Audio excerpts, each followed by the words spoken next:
Hey guys, Justin here. I wanted to take a quick second and let you know about Growth Now Movement Live, coming to Reading, Pennsylvania, May 30th to June 1st. This event is going to feature some of my top guests like Fabio Viviani from America's Top Chef, best-selling author and future board expert Sarah Centrella, Albie Manzo from Real Housewives of New Jersey, and many, many more. This is going to be a game-changing event. It is truly going to be a day-long rock concert for entrepreneurs, forward thinkers, and people who are ready to take their life to the next level. So if that's you, head over to gnmlive.com and grab your tickets today because prices are going up soon. Again, go to gnmlive.com now to level up your life and truly create the life of your dreams. Can't wait to see you there. What is the secret to unlocking your full potential? What makes your idols any different than you? How do you become the person you've always wanted to be in life? This is where you get all of your questions answered.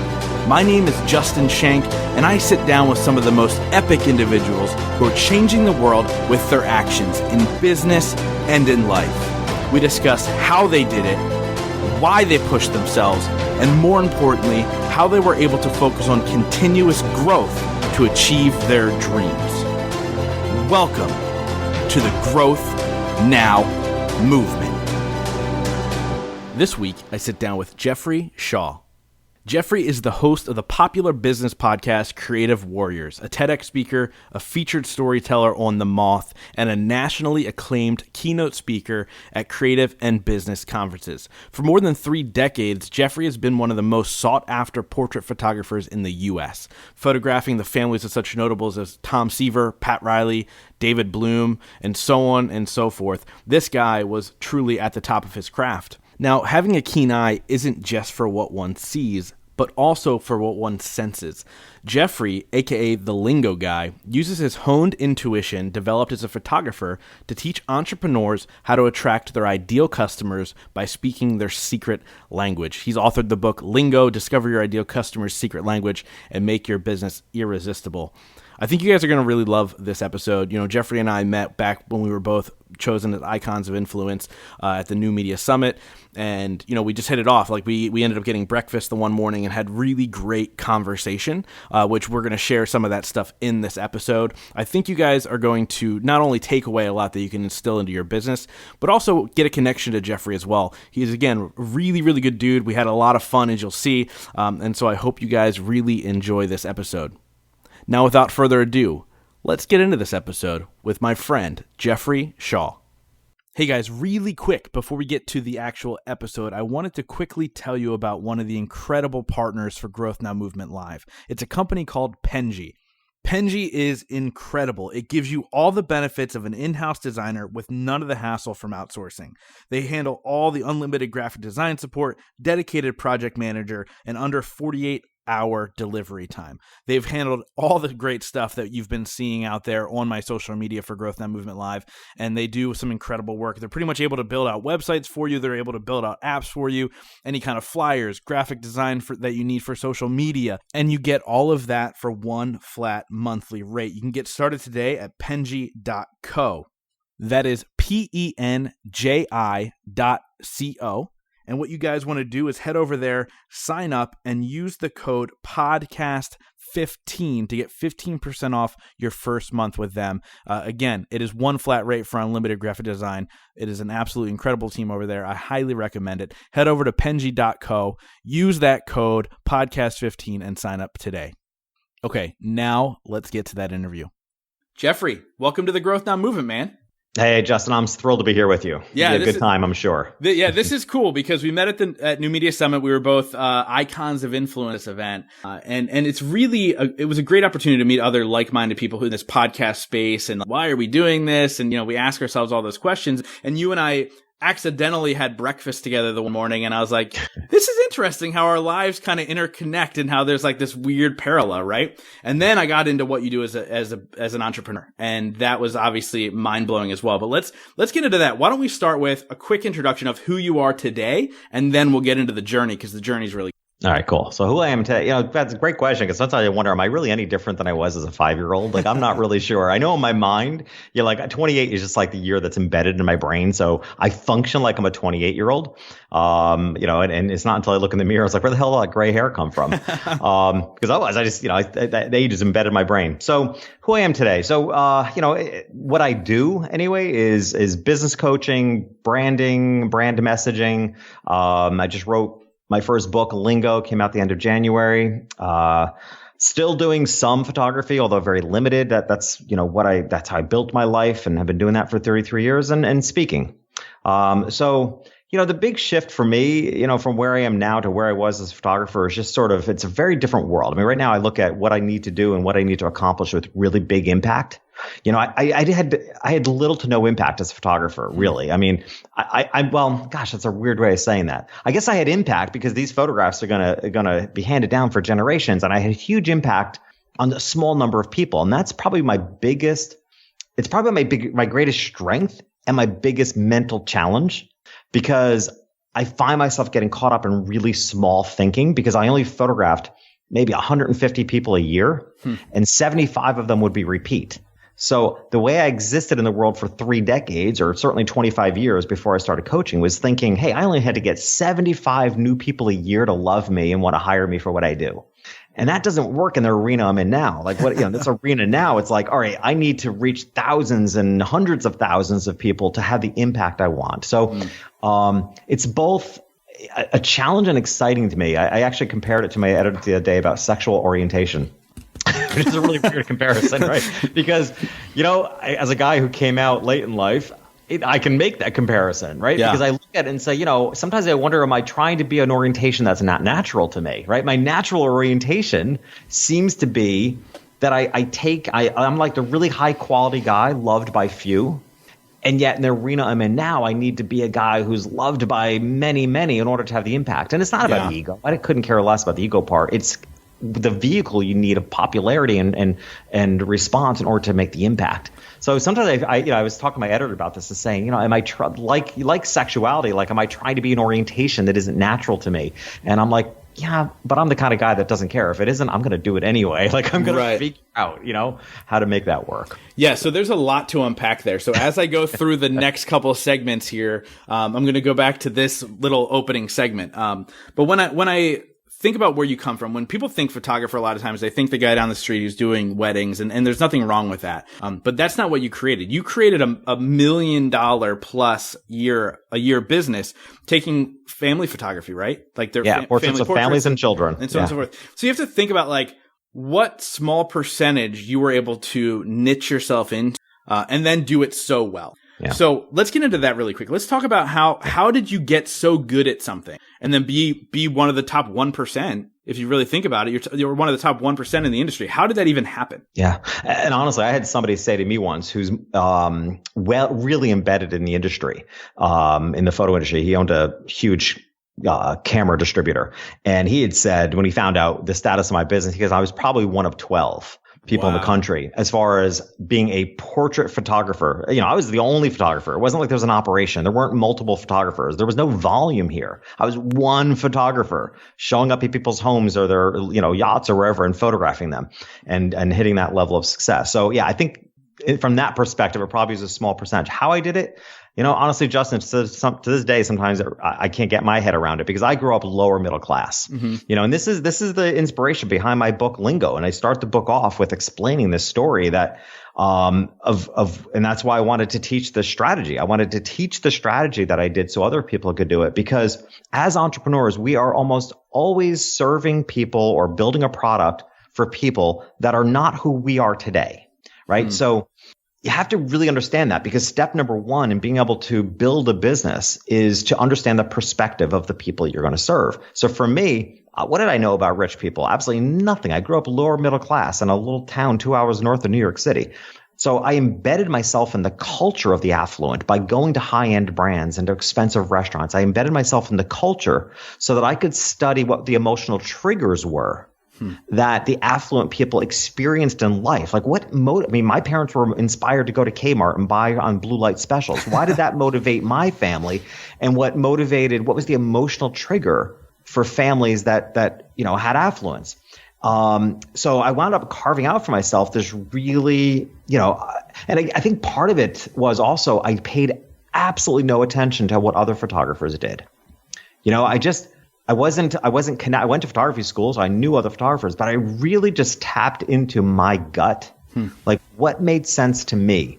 And I knew I wanted to create a unique business. And I had my head in the sand for 15 years, I think, before I ever even joined a photography association and found out where other photographers were at, which I thought everybody must have been at my level. Yeah. And it wasn't until I really connected with other photographers, I was like, okay, I accomplished something here. Yeah. That people didn't expect. So, then statistically, I remember during, I guess it was during, the crash of the economy in 2008 or what have you. But I remember the whole thing with the 1%ers became really popular. And I think a 1% in the U.S. is, I don't even remember what qualifies as that, but I remember looking at the statistics and thinking my clientele is about half of that 1%. Right. So it's actually $400,000 a year or more.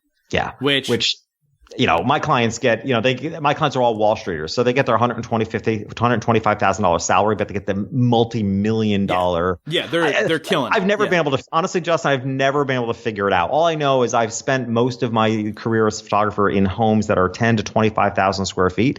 I don't know that I even know what that costs. Like, I can't even get my head around it. Do you think a lot of that goes back to childhood and realizing you're lower middle class and going, well, I'm intrigued by this other lifestyle. And so that you almost picked this profession that maybe subconsciously put you into these homes? It's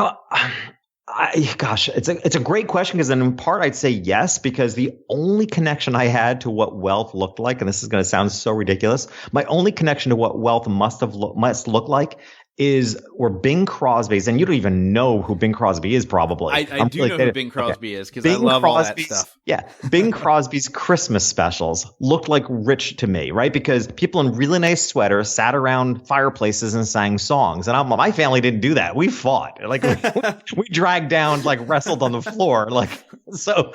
We were, there were missing teeth, the whole bit. So I knew nothing. That was what rich looked like to me. So yeah, in a way, there was this vision embedded in my brain, but I can't say I had any aspirations to hang out with them. What made the difference, which is, again, what I talk about in Lingo, it's a business book, but it's very personal, and it's a personal journey for me. What made the difference was I realized my values are like rich people's values.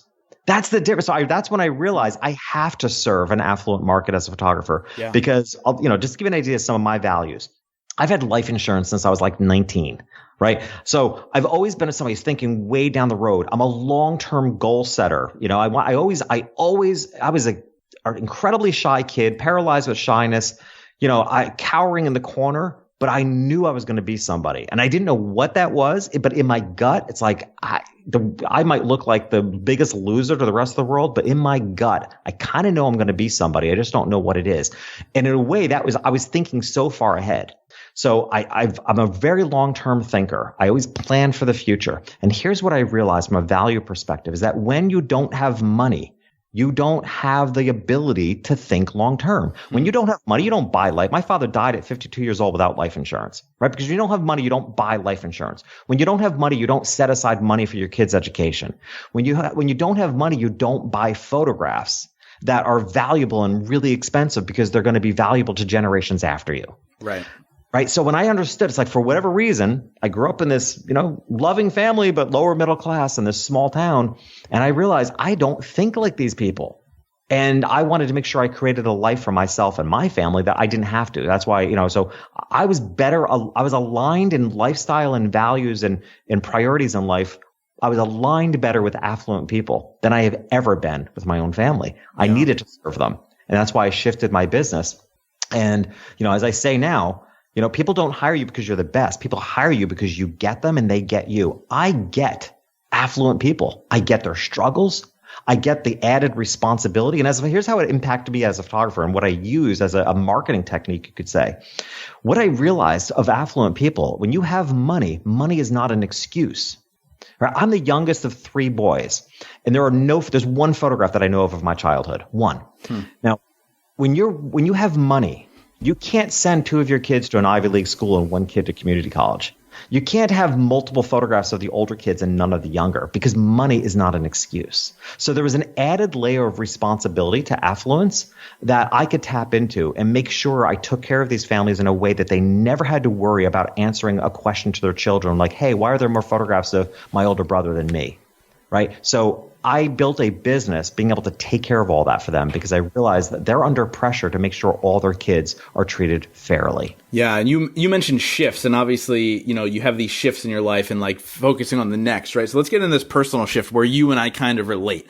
So my dad came out of the closet when he was is that a term that's still used, coming out of the closet? I don't even know. It is. I had forgotten about this, actually. You and I talked about this, but it's so rare that I meat someone on your side of the closet. Yeah. So, but by the way, so my dad comes out of the closet when I was 15, he was 40. And I said this to you at breakfast, and you go, holy crap. Like, that's kind of my story too. So like, my dad was married for 20 years, had 3 kids. And when I was 15, he realized he wasn't happy. This was not who he was as a human being. And that's where the relating comes, right? So that's kind of like your life story. And so this is a big shift in your life to let go of what the world told you should be and then becoming what you are.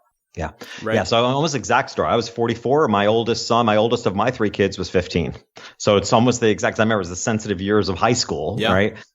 Which was a concern.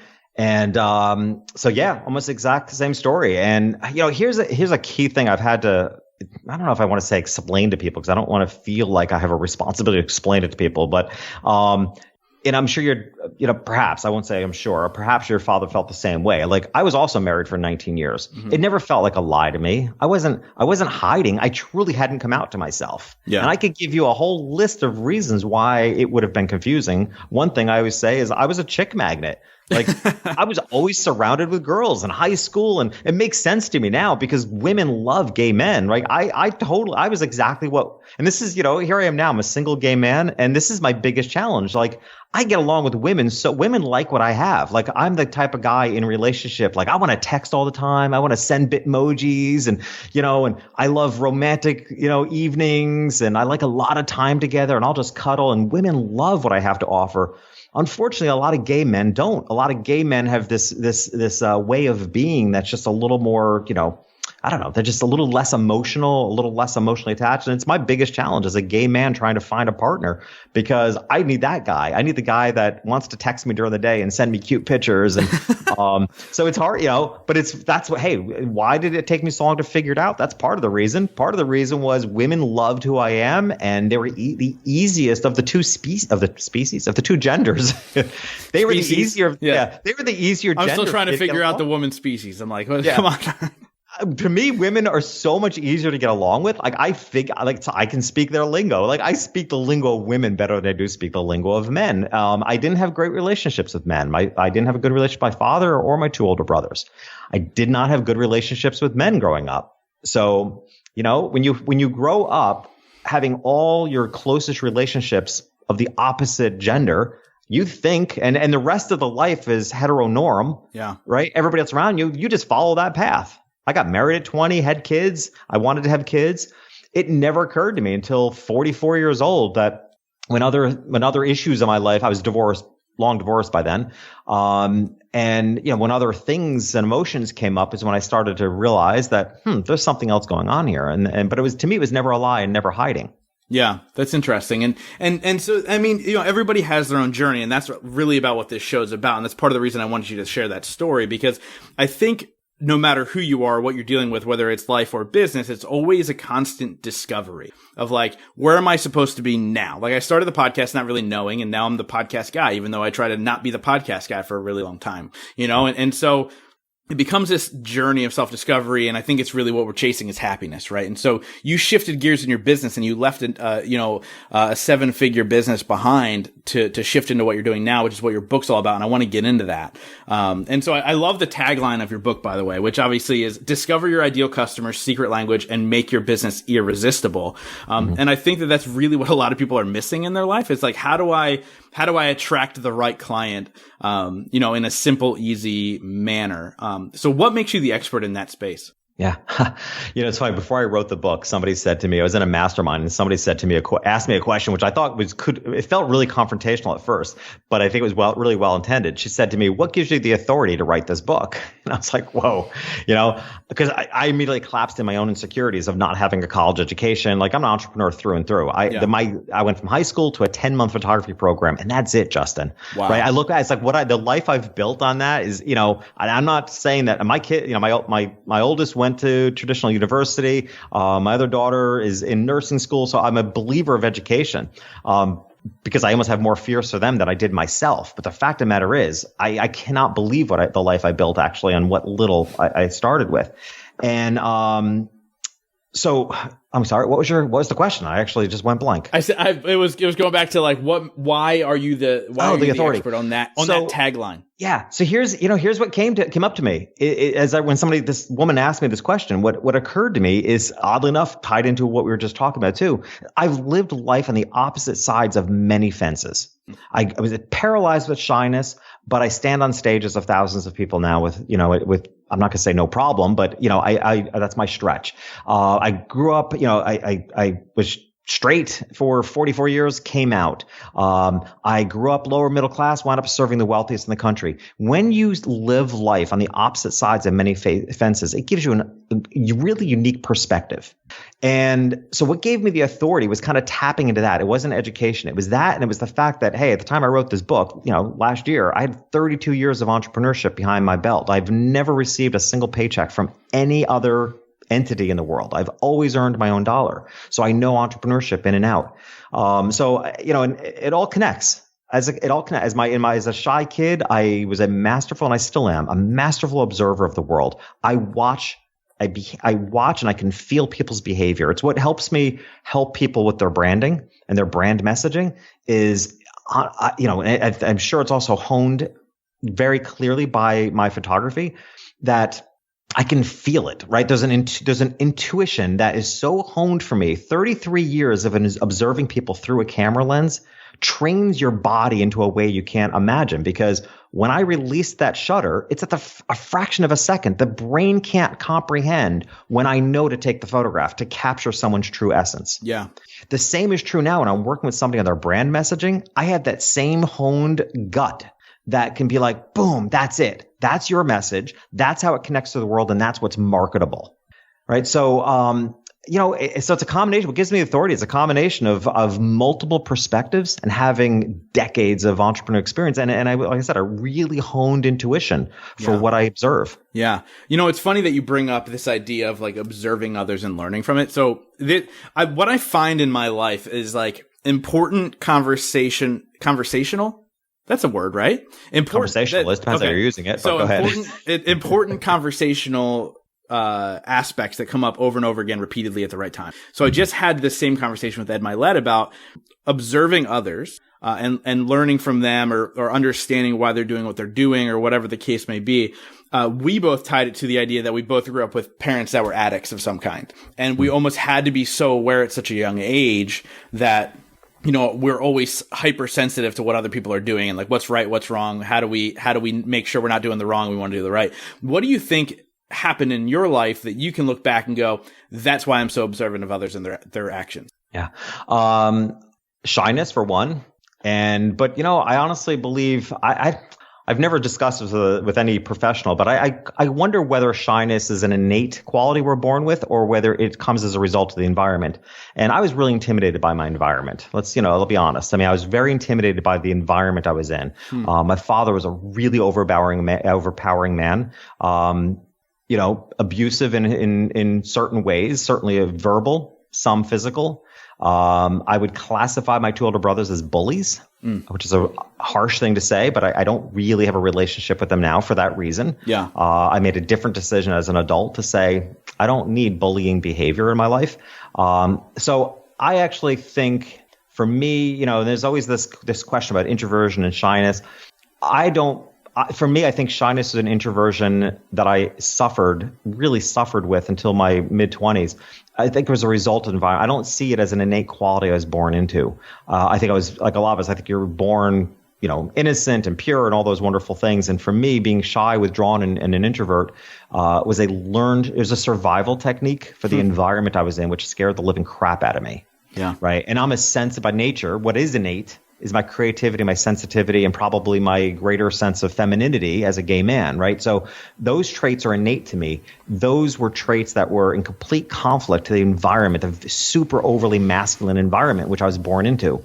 So my way of survival was to retreat and pull back, which resulted in I will just sit back in the world and observe everything else. So that to me is, I think the root of the observation to me is a combination of all that. And it's interesting to me. It's still my safety measure. Like when I recently went through a relationship breakup, and this is probably the first time in a relationship breakup that I don't feel like I'm a complete freak. And that sounds really odd, but my biggest struggle after the ending of a relationship, and for me there have been many, but my biggest struggle has always been the world feels freaking weird to me when I'm not in a relationship. And I think it's because it goes right back to that 2-year-old or that 3-year-old who's looking around like the whole world is bigger and stronger, and why am I alone, and why is the whole world looking at me? Or, it's like this weird combination of the whole world is looking at me, but nobody's noticing me. And odd enough, even, like I said, this is the first time I'm going to a breakup where I actually still feel connected to who I am. And it's unfortunate it didn't work out, and I'll move on. But every breakup prior to then has been that weird combination. Why do I feel like the whole world is looking at me, but nobody's noticing? That's interesting. And I can totally relate, because I'm that person when a relationship ends for me. I'm like, oh, woe is me. Like I need to grab onto things, and other women sometimes, and whatever the case may be. And this last one ended, and I go, I don't need that. Like there's this innate sense of I am me, and I'm proud of who I am. And it's your fault for leaving, right? And so I don't need that security blanket of a relationship anymore, it's really shifted everything I do in my life. My business has multiplied, everything, the podcast is growing. And I think it's because I can now truly focus on myself. And it's interesting because you talked about being an introvert and being observant of the world. Sometimes we're not observant of ourselves during those times. And it makes it hard when all of a sudden you're now by yourself and you have to be super observant of who you are and what you're doing 24/7. Yeah. So that's probably a big part of it. But I'm intrigued by the idea that you were this introvert that watched others and observed others and learned from others, but then you can shift into this extrovert. I'm going to then go create from what I've learned. And I think somebody might be listening to this show that's going, well, I know that I watch other people and go, I could do that better, or this is what you can do, like, and they're learning, but they don't know how to put it into play. So what can they do to be that introvert that then puts it into play and builds a large business out of it? I think there has to be there has to be a why bigger than your fear. Right. For me, I can literally narrow it down to a pivotal moment, a single moment. And this is one of the things as I've gotten older and more mature, and I see in others too. And I offer this to your listeners as hope, is that there's truth to that old adage that life can turn on a dime. And that gives me so much hope, because I tell you, from my own life, and I've seen it in others, it is amazing, the complete mindset shift, which results in a complete way of living differently that can come from a single moment. And for me, that turning point moment was a single line in a poem. And I've never been a poem guy. Wow. But when I was in coach training in 2008, the poem Our Deepest Fear by Marianne Williamson was read as a group. And if anyone has not read that poem, to me, it's the greatest piece of literature ever written. I had a chance to meet her recently, and I was just beside myself because of the impact that poem had. So it's Our Deepest Fear by Marianne Williamson. There's a single line in that poem. So I'm in coach training, and I was in coach training because I had a coach for 7 years. And he retired, and when he retired, I decided I would become a coach. And it was also 2008. The economy I knew was greatly going to affect my business. So, and I was kind of okay with that. I had the money, so I decided, well, now I have time, so let me take on an additional skill set that I've always loved. Yeah. So here I'm sitting in coach training, but still living my shy little world in a way as a photographer, only serving very few rich people. And living in my sheltered little world. And this line in the poem is, your playing it small doesn't serve the world. And that hit me like a ton of bricks. I'm like, I had never looked at my choice, if you will, to be fearful and shy as selfishness. And then that moment I did. For the first time in my life, I looked at it and said, holy crap, my playing it small is selfish. I knew, like I said to you when I was a little kid, cowering in a corner, I knew I was meant to be someone. I knew I had the ability. And in that moment, it called it out of me. I said, the shyness is selfish. I know I can make a difference in people's lives. I've got business skills. I've got entrepreneurial knowledge. It is selfish of me to not share this. It changed my life in a moment. And I've lived my life taking action steps entirely different from that moment where I said, the first thing I did, I picked up the phone. I called an acting coach. All right. I mean, literally within a day, I called an acting coach. That's interesting. All right. And here's why. I called an acting coach because the first challenge I took on was public speaking. I'm like, in order for me to have impact, I need to be on stages. I want to become a speaker. I called an acting coach. And, people are like, why an acting coach? I said, well, the first thing I said to this acting coach was, look, I don't want to learn how to put on an act. What I want to learn is how to show up authentically when I'm nervous. And I suspect you as an actor know how to do that because you play different roles. And I just know that when I'm nervous, some moronic, overly formal, stiff dude shows up who isn't me authentically. Right? That's the character. That's the Jeffery Shaw character as a photographer to the affluent people. Well-behaved, buttoned down, super responsible. It's not exciting on stage. Yeah. And, I played the role as a high-end photographer and then went home and thank God I can't wait to take my underwear off and just put on sweatpants. That's who I am. By nature, I'm comfortable just in total relaxed atmosphere and being authentic. I played a role for the affluent as a photographer. So what I wanted to know if I was going to be on stages is how do I not allow that character to show up that shows up typically when I'm nervous. Yeah. And it was the best decision I ever made because he totally got it. He totally got it. And we actually, just a follow-up on that, my very first speaking engagement, so we actually used my name as a play because my professional name as a photographer was Jeffery Shaw. And I wanted, to me, Jeffery is a butler. I hear the name Jeffrey, I think of a butler, not a giraffe. I think of the butler. But it represented Jeffery Shaw as a great brand name for a high end, right? Yeah. So it worked. It's a very waspy name, and so it worked. So we played with my name. He said, you need to let go of Jeffrey and you need to become more of Jeff, because that's what I was referred to in my life at home, and everybody else in my personal life knows me as Jeff. So at my very first speaking engagement, we reserved a seat in the front row for Jeffrey, and nobody sat in that seat. But we used that as a symbol to be like, Jeffrey played a role in my life to get me to this point, but it's time for him to sit down in the front row because Jeff is here now. And Jeff took presence on the stage and commanded that stage, and I've been commanding stages ever since. The irony is that when I wrote the book, this book just coming out in January, I had to make a decision because I knew I had to write the book using my full name, Jeffery Shaw. Mm-hmm. So I own it now. People ask me, which, and I say Jeffrey. So I'm back to owning Jeffrey, but now I'm okay with it, right? I've embodied that person. I even changed my Facebook profile. My personal Facebook profile had always been Jeff Shaw. I changed that to Jeffery Shaw because I wanted continuity if people were going to find me on the internet. Sure. So it's been an interesting evolution. Even just playing with my name has been part of it. But, I can now be Jeffery Shaw and still feel like what I hope is the casual, cool dude that I am. And I don't take on the butler role anymore. Yeah. Every now and then I do. For sure. But, hey, when it works for me, I do.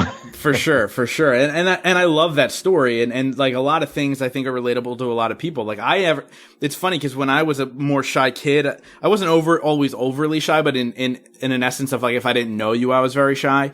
And everybody would say to me, my whole entire life growing up, and this is not a joke, it sounds made up, but people would look at me and go, you're going to change the world, aren't you? And I was like, no.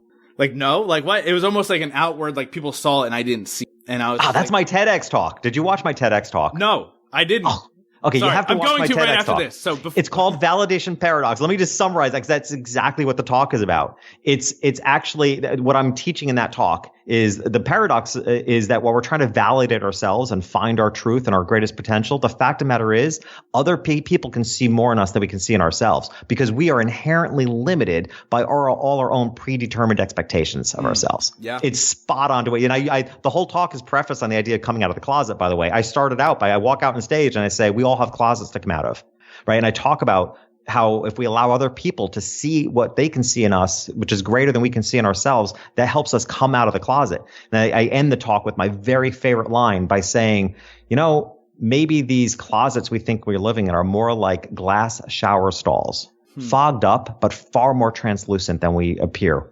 We need to allow people it's our job. If you think about, and this is not in the TEDx talk, but I've thought about it afterwards. If you think about it, when you're in a glass shower stall, it's foggy on the inside, not the outside. It's fogged up on the inside from the steam. It's our job in life and in business, and this is true of brand messaging as well. It's our job to wipe away the fog so we can see out and be seen by the people that we want to serve. Yeah. It's become the greatest metaphor for me. I love that. And it's so true. And it's funny because sometimes little actions allow you to start to defog that shower, right? And so, exactly. I started the podcast and still people going, oh, you're going to change the world. And I was like, I'm like, no, I'm not. And then, you start the podcast and now I have people reach out to me and say, hey, because you talked about suicide, I decided not to kill myself. Yeah. Because you're doing this, I decided, I mean, my podcast gets played in 100 countries every single week. Yeah. Like that to me is just crazy, right? But it's really about just little steps and then big goals. And my big goal, we talked about this before we started recording. My big goal in 2017 was to feel like I belong at the table.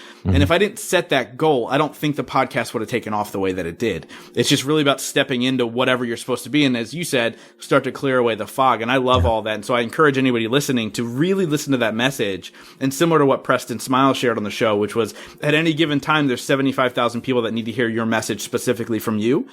And it's selfish of you not to share it. So take whatever small step you can today to share it. I always encourage people to do that, whether that's writing a book, speaking on a stage, starting a podcast, talking to a friend about what it is you're holding inside. Like, I think those shifts, and I think you'll agree, Jeffrey, those shifts are the things that take you to the next level. Absolutely. Just one step at a time. And so, one thing I ask everybody I interview, because I have the pleasure, as do you on your podcast, to interview some really, really successful people. But we all define success in a different way. So my question for you is, what's your definition of success? And what are 3 things you do every single day to ensure that success? It's God, what a common question that is, but I have to say it's still a challenging question in some ways to answer, like how I define success. Because you almost try not to sound too trite or cliche about it, but success to me is empowered choice. I have to say that what I want more than anything is choice. To me, there's nothing more paralyzing to one's spirit when you don't have choice.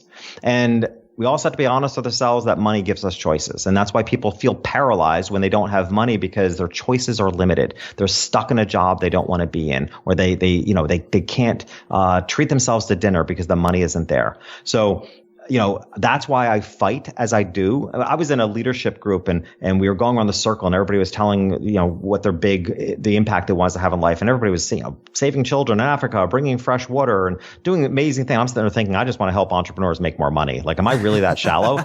But when it came to me, I was like, that's what I said. And the guys, the coach leading said, and why do you think that's shallow? I said, and he goes, and I said, you know what? I actually don't. I said, because I know the power that comes from people getting out of struggle financially, so that's when good people, and heart-centered, soul-centered people go into business, when they succeed, they become more amazing, more heart-centered. If you're a jerk coming in, you're going to be a jerk going out. But, so many people I work with are so purposeful and heart-centered going into business that when I can help them be successful, they're going to change the world. So to me, success, I would define it as empowered choice, like the choice to do what you can. I moved to Miami 2.5 years ago. Came down for the winter for what was supposed to be 3 months, and I loved it down here, and I decided to stay. And I realized I was empowered with choice because of the success I had built, that I could live anywhere when I chose to. And in an instant, I said, I'm not leaving. I stayed. And 2.5 years later, I'm still here. That's awesome. Empowered choice is my definite. 3 things that I do. I do. So my favorite all-time practice, and I actually teach this in the book, because what was important to me in giving a strategic business book, the book ends with daily practices and mindsets that support the strategies I just taught you. Right? I almost wish I could have wrote it the other way around, because I actually believe you have to do the inside work first, but I also have to accept human nature. Human nature wants an answer first before they'll support that answer, right? So I gave them all the answers, gave them the strategy, and I'm like, okay, good. I gave you all that. Now here's the work you really need to do, because without it, you're just going to be bumping your head up against the wall. And so my favorite daily practice is what I call a what's going right journal. I do this daily. It's different than a gratitude journal. I struggle with gratitude journals, to be honest with you, because I'm grateful for everything. Yeah. Right. You wake up, you're breathing, and there's blue skies. You're grateful. So I have a hard time for that. I have a hard time for gratefulness being actionable for me. And at the end of the day, I want results from my practices. Sure. I want results from my meditation. Damn it. So I can't help it. That's just who I am. So what's going right journal is a practice of writing down what's going right in your life. And as we know, and science proves, what you focus on, you get more of. Yeah. So when you focus on what's going right, and it bends the psychology, and there's real justification is scientifically about this, because you know we all know that if you hear 9 compliments and 1 insult, you're only going to focus on the insult. That's what the brain does. Right. So let's reverse that. And there might be, 9 things going wrong in your life, but let's focus on what's going right.